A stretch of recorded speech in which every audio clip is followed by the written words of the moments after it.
Olá! Hoje nós vamos apresentar um trabalho sobre o raio laser, o que é, e algumas aplicações em ciências da vida. O grupo responsável por esse trabalho é formado por Ana Gabriele Andrade, Felipe Marques e Luísa de Andrade, eu. Esse trabalho ele foi desenvolvido para a disciplina de Física Acústica, que é ministrada por Bernardo Neves.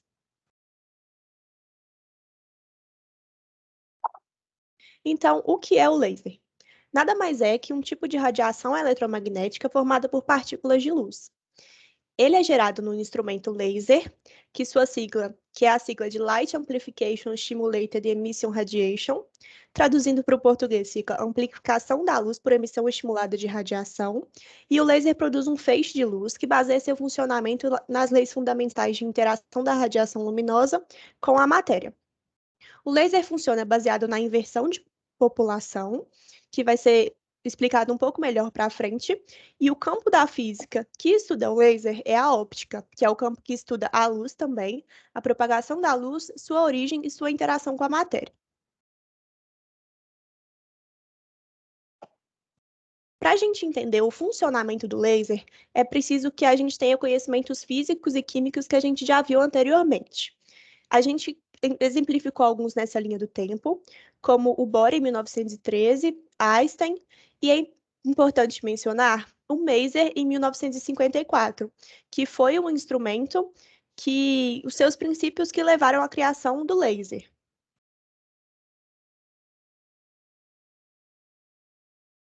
Primeiramente, nós temos que relembrar sobre o modelo atômico de Bohr, de 1913, e o salto quântico. Pela teoria quântica, nós sabemos que os átomos possuem níveis de energia definidos, tendo os elétrons, ocupações e orbitais. Os elétrons, eles são partículas presentes no átomo, que giram ao redor do núcleo.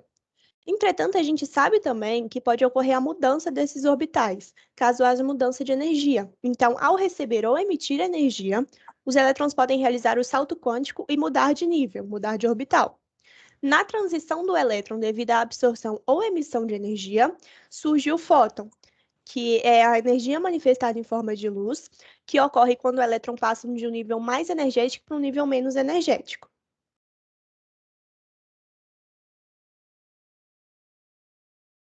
Em 1917, Einstein propôs a teoria das emissões estimuladas, que viria a ser uma das bases para a criação do laser no ano de 1970. Como foi visto na teoria quântica, um elétron, quando encontrado em estado excitado, apresenta grande instabilidade e tendência de decaimento e retorno ao nível de menor energia. Entretanto, esse processo de decaimento pode ser demorado, sendo necessário o auxílio de um agente externo para a estimulação do mesmo. Dessa forma, Einstein propôs que um fóton pode ser utilizado para estimular o decaimento do elétron excitado, e ao passar para um nível mais baixo de energia, emite um fóton de luz. Portanto, são gerados nesse processo dois fótons que estimulam outros elétrons no sistema, o que gera maiores emissões de fótons e assim sucessivamente. Por fim, no ano de 1960, o primeiro laser é criado pelo engenheiro norte-americano Theodore Harold Maiman, baseado nos princípios do Maser, dispositivo amplificador de radiação criado em 1954. O laser montado por Maiman era formado por um bastão de rubi colocado no centro de uma lâmpada de flash, e ambos os lados do bastão foram cobertos com camadas de prata, além de que um dos dois lados foi deixado semi-transparente para a passagem do feixe de luz gerado.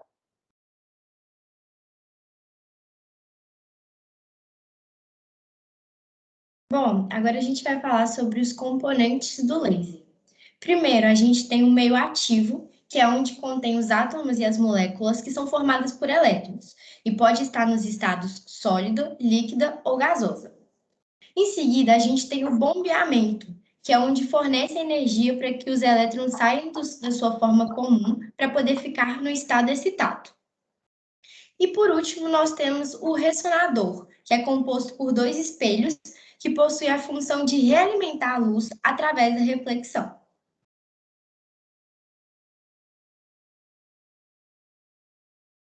Então, a gente tem o funcionamento do laser. que é da seguinte forma. Quando o bombeamento fornece energia ao sistema através de um fóton, os elétrons passam do estado excitado, do estado comum para o estado excitado, assim ocorrendo a inversão da população. O fóton externo, ao encontrar com o elétron excitado, gera uma emissão estimulada, forçando o seu decaimento, assim dando um ciclo a outra emissão estimulada. Assim, gerando o feixe de luz de forma amplificada, ou seja, a luz laser.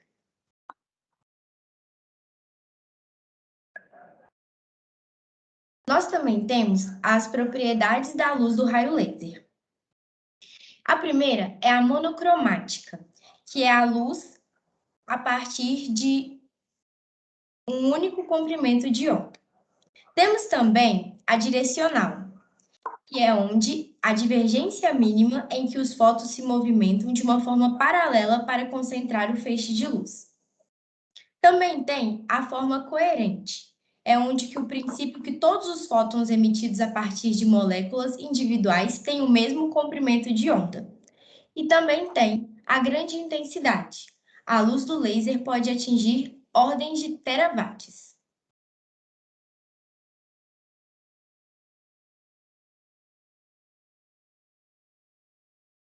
É válido a gente mencionar também sobre Sérgio Porto e o estudo do laser no Brasil. Sérgio Pereira da Silva Porto, ele foi um físico brasileiro que teve grande relevância e grande contribuição nos estudos do laser e da radiação aqui no Brasil.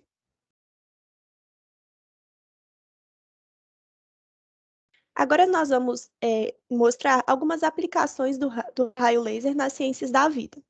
Devido às suas propriedades, como a gente viu, o laser pode ser usado nos mais variados ramos. Pode ser usado na indústria, estética, odontologia, oncologia, fonoaudiologia e muitos outros ramos.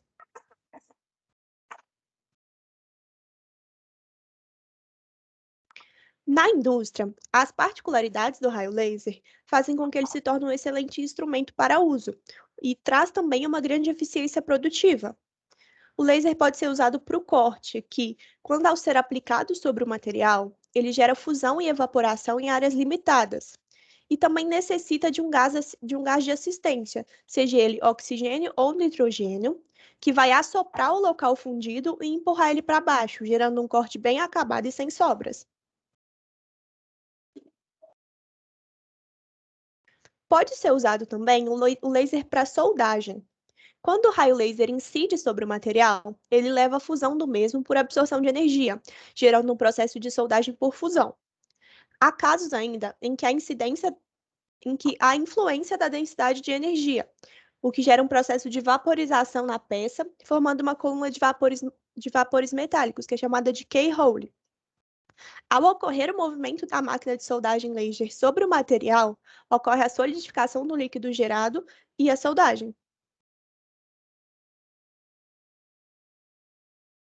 O laser ele também é utilizado nos scanners, que são sistemas para medição a laser e tem a capacidade de medir formatos dos produtos com alta resolução e velocidade, e são variados os tipos de medições. Na indústria, ocorre também a marcação direta das peças, e utiliza o laser, que permite a marcação em várias peças sem a necessidade de recalibração da máquina, e também apresenta alta qualidade de leitura e ciclo de vida igual ao da peça. Ele é realizado aplicando calor sobre o produto ao invés de tinta e podem ser geradas diferentes marcações, como alteração de cor, gravação da superfície, fusão de diferentes materiais plásticos e outros. É necessário que a gente avalie o material para que ele não perca suas propriedades e tenha comprometimento da peça ao utilizar o laser.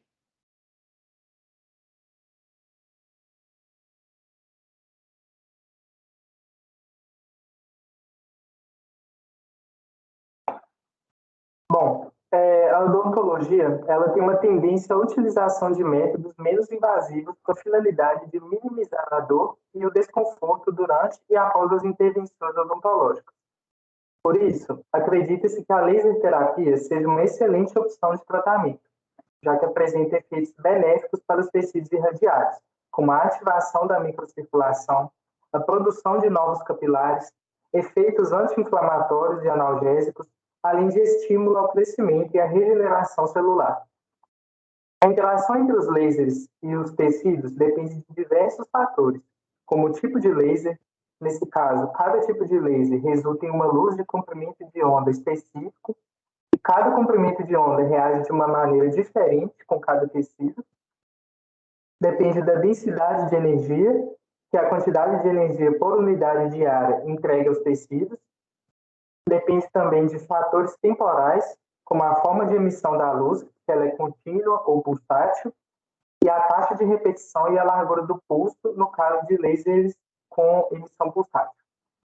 E, por fim, depende também das características do tecido, que a gente deve observar principalmente aquelas características que controlam as reações moleculares e bioquímicas.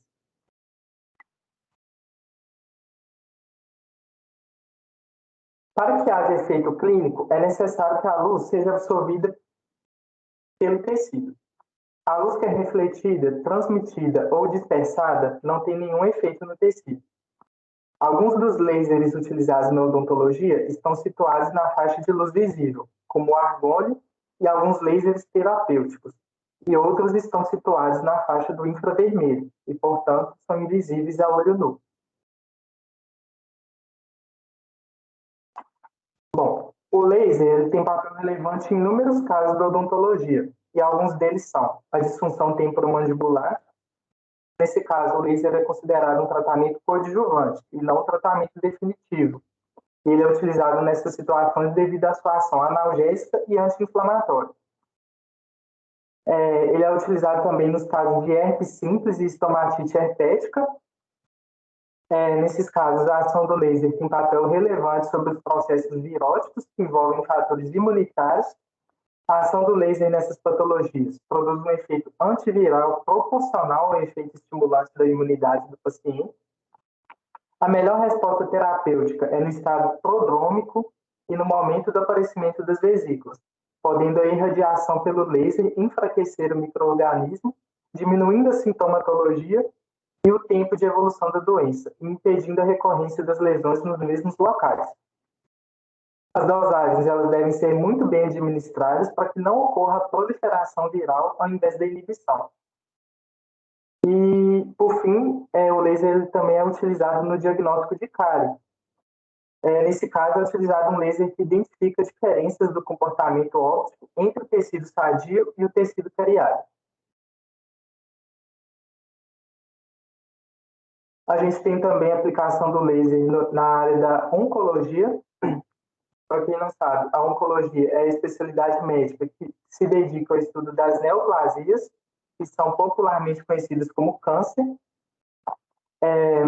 A laser terapia pode ser utilizada, por exemplo, na complicação oral mais comum do tratamento oncológico, que é a mucosite, podendo ocorrer muitas vezes a necessidade de pausa ou alteração do tratamento, que pode interferir no prognóstico da doença, sendo essa condição uma importante causa de morbidade e até de mortalidade nos pacientes sob tratamento antineoplásico. A laser terapia, nesses casos, proporciona alívio da dor, maior conforto ao paciente, controle da inflamação, manutenção da integridade da mucosa e melhor reparação tecidual. O tratamento com laser age estimulando a atividade celular, conduzindo à liberação de fatores de crescimento por macrófagos, proliferação de queratinócitos, aumento da população e degranulação de mastócitos e angiogênese. Esses efeitos podem levar a uma aceleração no processo de cicatrização de feridas devido, em parte, à redução na duração da inflamação aguda, resultando em uma reparação mais rápida.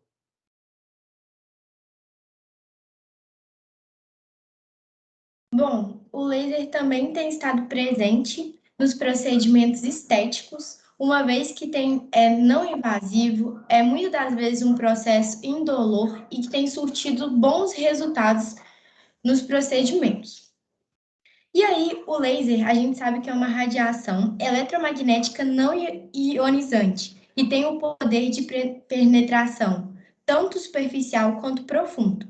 E aí a gente tem o laser de baixa potência, que ele tem um potencial de radiação no intervalo entre 2 mW a 30 mW, que tem um efeito direto nas células, ou seja, algo mais complexo e metabólico.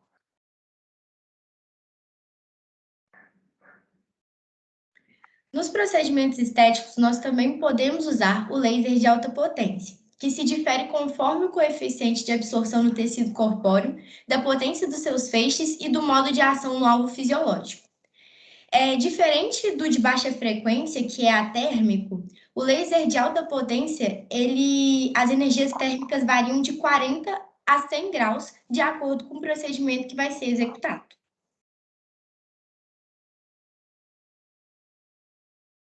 E aí pode estar sendo usado dentre essas áreas, que é a melhora da flacidez tissular, a prevenção do envelhecimento precoce, eliminação de edemas, cicatrização pós-cirúrgica, estimulação dos folículos pilosos, clareamento de manchas, remoção de pelos e tatuagens, tratamento de acnes, entre outras inúmeras áreas que podem ser utilizados o laser.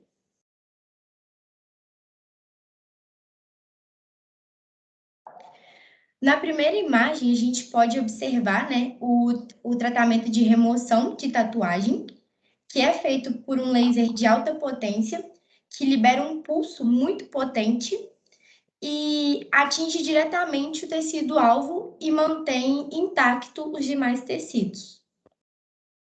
Na segunda imagem, a gente tem o laser atuando na remoção de pelos, que atinge um aquecimento muito alto diretamente nos folículos pilosos. E por último, a gente tem o laser atuando, o de baixa potência, atuando para matar as bactérias na região acneica.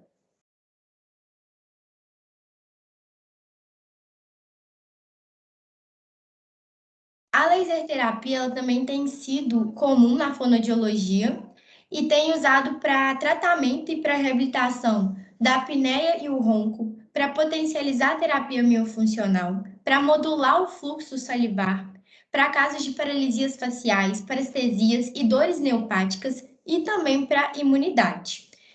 Na imagem a gente pode ver o ILIB, que é um tipo de laser com radiação intravascular sanguínea, que tem essa principal função de imunidade, mas que também traz outros inúmeros benefícios para a saúde.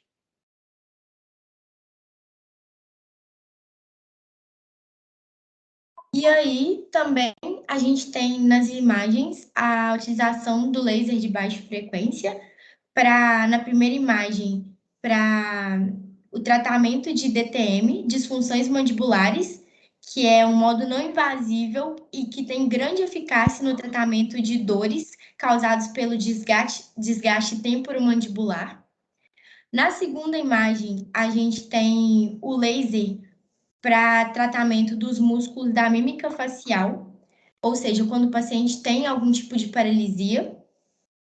E nas terceiras imagens, a gente tem o laser na região laríngea, que pode ser utilizado na região infraioide, contribuindo para o processo de deglutição, quando se possui o déficit nos músculos que podem levar à disfagia. Então, esse foi algumas das formas que o laser pode ser aplicado não só na fonoaudiologia, mas em outras áreas das ciências da vida. E essas são as nossas referências bibliográficas.